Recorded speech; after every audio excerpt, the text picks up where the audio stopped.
Viral di media sosial Telegram pada Jumat 26 April 2024, sebuah video yang memperlihatkan detik-detik datangnya serangan bom terhadap tempat perlindungan militer Ukraina.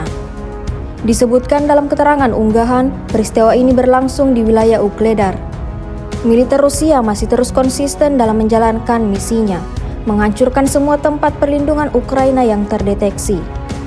Setelah berhasil menemukan titik pertahanan musuh, militer Rusia langsung meluncurkan serangan bom udara yang akibatnya meledakkan bangunan tempat musuh berlindung. Rusia mengklaim serangannya ini menewaskan semua yang ada di sana. Hingga video ini beredar, beragam komentar dituliskan warganet.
Download Tribun X sekarang, menghadirkan lokal menjadi Indonesia.